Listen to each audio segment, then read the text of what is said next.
Right now, while you're watching this, something is happening beneath your feet. There's no shaking, no alarms, no breaking news banner at the bottom of your screen. Yet across the United States, the ground itself is slowly failing, not because of earthquakes, not because of volcanoes, not because of sudden dramatic disasters, but because the soil beneath entire cities is quietly giving way. Homes are beginning to tilt, roads are cracking in places they were just repaired, pipelines are stretching past their limits, buildings are sinking, millimeter by millimeter, year after year. Most people don't notice it. Most people aren't warned. This isn't a future prediction. This isn't a theory. It's already happening. Tonight we're exposing a silent geological crisis spreading beneath America, one that doesn't look dangerous, doesn't feel urgent, and doesn't make headlines until the damage is already done. When most people hear the phrase land failure, they imagine earthquakes, violent, sudden, impossible to ignore. The ground shakes, buildings fall, sirens sound. But the most dangerous ground failures don't behave that way. They don't shake, they sink. Soil failure happens when the earth beneath buildings and roads slowly loses its ability to carry weight. It's not a single moment of collapse. It's a gradual weakening, happening silently over time. This can be triggered by several forces working together. Groundwater depletion, as massive amounts of water are pumped from underground aquifers. Soil compaction, where loose ground is pressed tighter and tighter until it can no longer hold structure. Clay shrinkage, which causes soil to contract when moisture disappears. Underground erosion, as water movement washes away supporting material. And human construction overload, when heavy infrastructure is placed on land never designed to support it. Think of soil like a sponge. When it's filled with water, it holds its shape. But when that water is removed, the sponge collapses inward. Across the United States, groundwater is being drained far faster than nature can refill it. And when the water disappears, the ground doesn't protest. It doesn't warn. It simply gives way, slowly, quietly, and permanently. In some parts of the United States, the land isn't just settling, it's sinking, inches every year. Not inches over a century, not inches after a major disaster, inches every single year. On paper, that may not sound dramatic. But when land sinks that quickly, the consequences ripple outward, silently damaging everything built on top of it. Highways begin to warp and crack in the same spots, no matter how often they're repaired.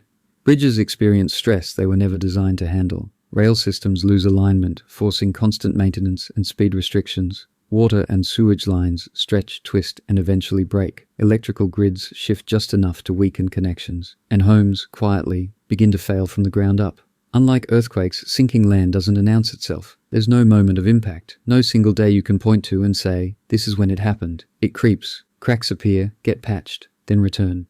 Doors stop closing the way they used to. Floors tilt so slightly it feels like imagination. Homeowners blame age. Cities blame normal wear and tear. But the real cause isn't above ground. It's beneath it, moving slowly, relentlessly, and out of sight. The United States faces a unique risk that few countries experience at this scale. It's not one problem. It's the combination of several, stacked on top of each other. First, massive urban weight.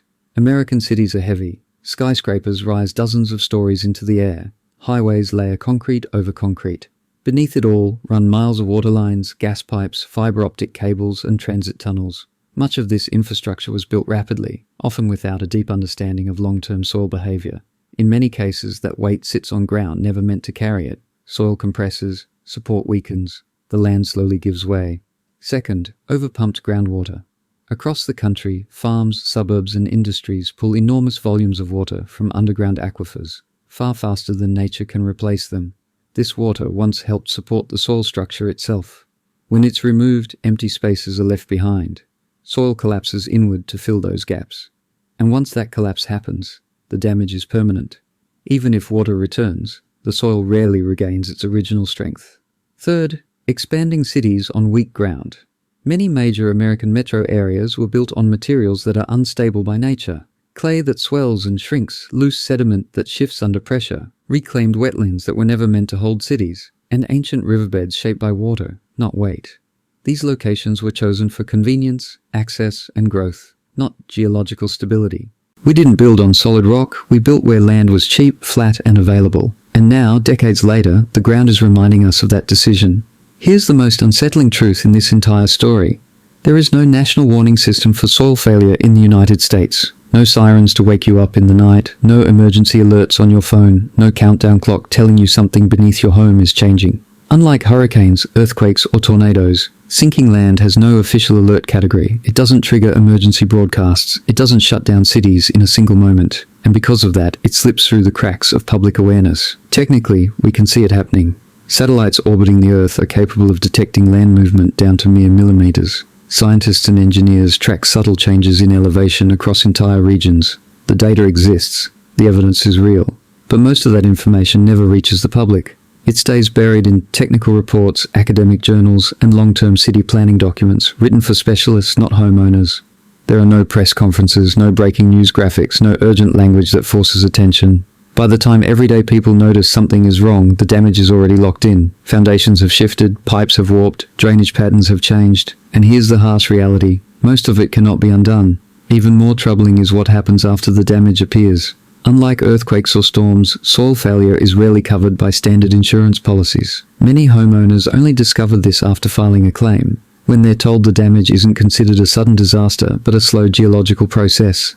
That distinction matters. It means repairs come out of pocket. It means property values drop quietly. It means neighborhoods change without ever making the news. And because there's no alarm, no official emergency declaration, the problem is often handled privately, one cracked foundation at a time. That lack of warning doesn't make soil failure less dangerous, it makes it more dangerous. Because the greatest risk isn't collapse tomorrow. It's years of invisible damage accumulating beneath millions of lives, without alerts, without headlines, and without a system designed to tell people when the ground below them is no longer stable. This isn't theoretical, this isn't a future scenario, and this isn't something scientists are still debating. Across the United States, people are already living with the consequences of sinking land, often without fully understanding what's happening beneath them. In many communities, homes have lost significant value almost overnight, not because of market crashes or economic downturns, but because of foundation failure.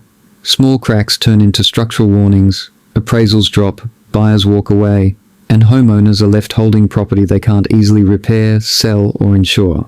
Roads tell the story too. Entire sections of pavement are resurfaced again and again, only to crack in the same locations months later. From the outside, it looks like poor construction or bad maintenance. In reality, the ground beneath those roads is slowly changing shape, pulling the surface apart no matter how often it's fixed.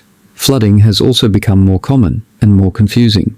Inland neighborhoods that never flooded before now experience standing water after moderate rainfall.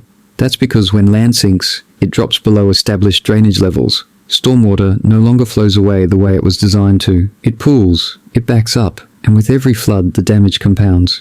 Below the surface, sewage and water systems are under constant stress. Pipes are engineered with precise slopes and alignments. When the ground shifts unevenly, those alignments are lost. Pipes crack, joints separate, leaks go undetected underground, causing contamination, sinkholes, and costly emergency repairs. The problem becomes even more dangerous in coastal regions. Here, sinking land amplifies the effects of rising sea levels. It's not just the ocean moving upward, it's the ground itself moving downward at the same time. That combination accelerates flooding, worsens storm surge, and pushes saltwater farther inland, threatening drinking water supplies and infrastructure. This double effect makes certain areas feel like they're losing ground faster than anyone expected, because they are. What makes all of this especially alarming is how quietly it happens. There's no single disaster moment, no dramatic collapse, just a steady accumulation of damage that reshapes communities over years instead of hours. For the people living there, the crisis doesn't arrive as a headline. It arrives as a cracked wall, a flooded street, a denied insurance claim. And by the time the pattern becomes clear, the ground beneath their lives has already changed. So why isn't this story everywhere? Why don't you hear nightly updates about land sinking beneath American cities? The answer is simple and unsettling, because it's slow.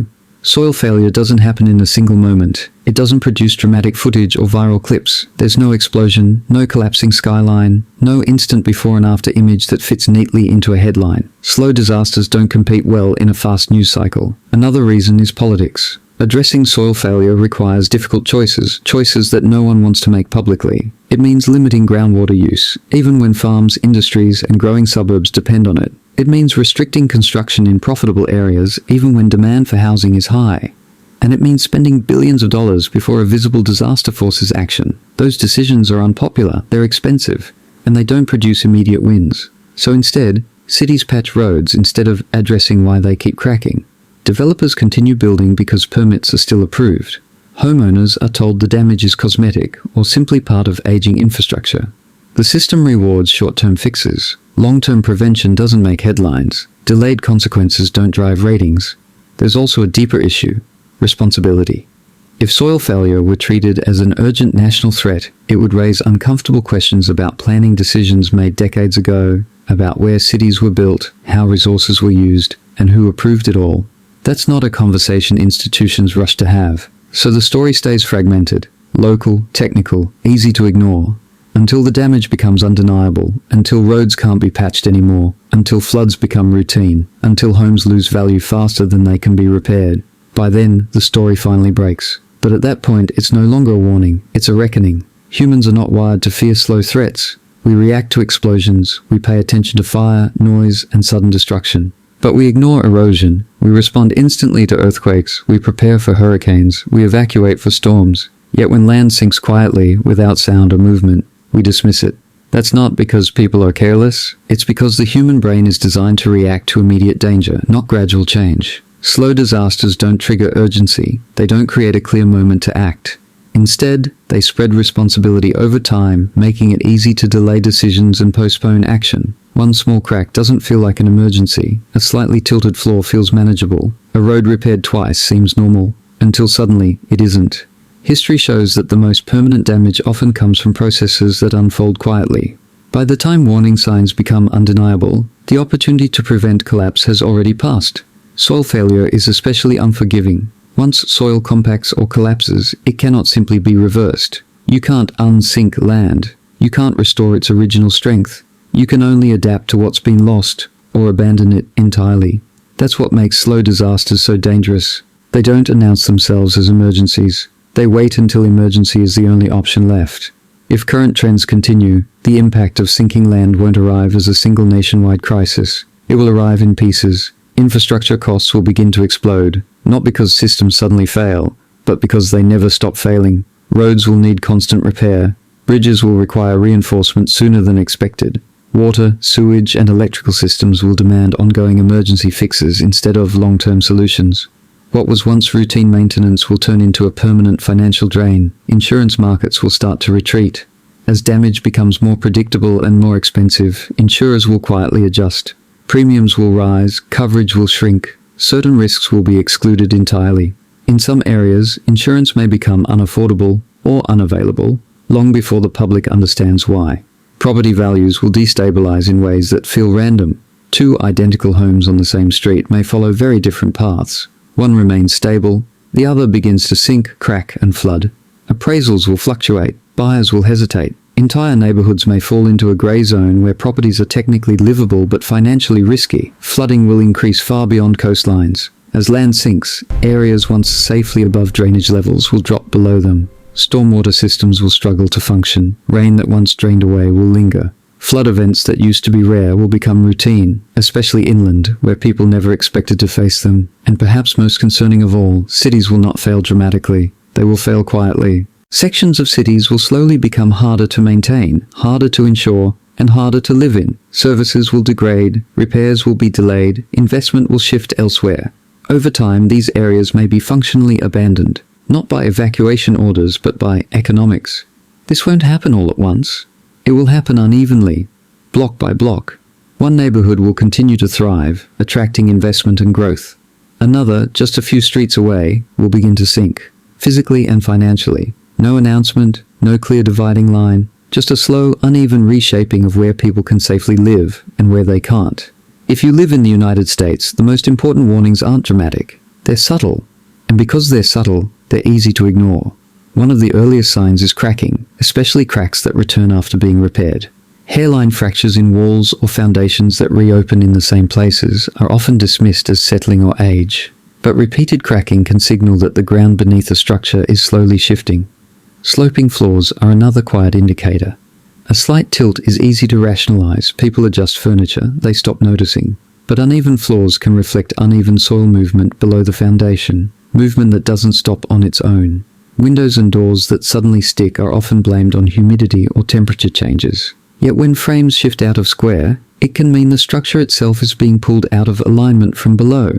Outside, the signs continue. Sidewalks that become uneven without obvious cause are often an early surface clue. Sections lift, sink, or separate as the soil beneath them changes shape.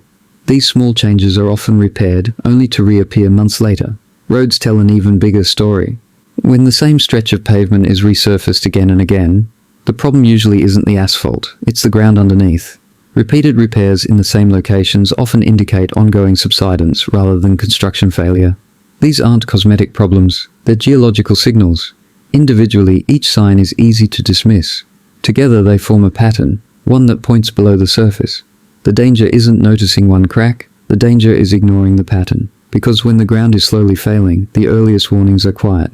And once the signs become obvious, the damage is already well underway. This video isn't about fear, it's about reality. America's soil is failing silently. Not everywhere, not all at once, but in enough places to matter. And the most dangerous part of that truth isn't sudden collapse or dramatic destruction. It's indifference. The danger isn't that buildings will fall tomorrow. The danger is that slow damage is happening today, quietly, beneath millions of homes, roads, and communities. And most people will never be told until it's too late to prevent. Awareness isn't panic. Attention isn't alarmism. Ignoring a problem doesn't make it disappear. It simply allows it to grow until the cost of fixing it becomes unavoidable. The ground beneath us doesn't need to shake to fail. It doesn't need to split open or swallow buildings whole. All it needs is time. Time combined with pressure, extraction, and neglect. And time is exactly what slow disasters are given. This isn't a call to abandon cities or fear where you live. It's a reminder that stability isn't guaranteed just because things look normal on the surface. Strong communities are built not only on concrete and steel, but on understanding the risks below them. The earlier problems are acknowledged, the more options exist. Once the ground has permanently shifted, choices disappear. So this isn't about panic, it's about paying attention, asking better questions, and recognizing that the quietest changes often carry the greatest consequences. Because by the time the ground finally demands attention, it's already taken something with it. If you made it this far, there's one thing you should understand clearly. The biggest threats aren't always loud. They don't always arrive with sirens, shaking ground, or emergency alerts lighting up your phone. They don't announce themselves on the evening news. And they rarely wait for permission before they begin reshaping the world around us. The most dangerous changes often happen quietly. They unfold slowly, beneath daily routines, beneath familiar streets, beneath homes that feel solid and permanent. When something changes inch by inch instead of all at once, it's easy to dismiss, easy to delay concern, easy to believe there will be time to act later. But later has a way of arriving all at once. History is filled with moments where warning signs were present but ignored, not because people didn't care, but because the danger didn't look urgent. Slow-moving threats don't demand attention. They wait patiently while life goes on as normal. Soil failure is one of those threats. It doesn't need an earthquake to expose weakness. It doesn't need a single dramatic collapse to cause harm. It simply needs time. And time, combined with pressure and neglect, is powerful. This isn't about fear or blame. It's about awareness. Awareness of how much we depend on systems we rarely think about, and how fragile they can be when the foundation beneath them changes. Staying informed doesn't mean expecting the worst. It means understanding reality as it is, not as it appears on the surface. It means recognizing that stability isn't permanent, and resilience starts with attention. So stay aware, stay informed, and don't assume that because the ground feels solid today, it will remain that way forever. Because sometimes the most important changes aren't happening around us, they're happening quietly, right beneath our feet.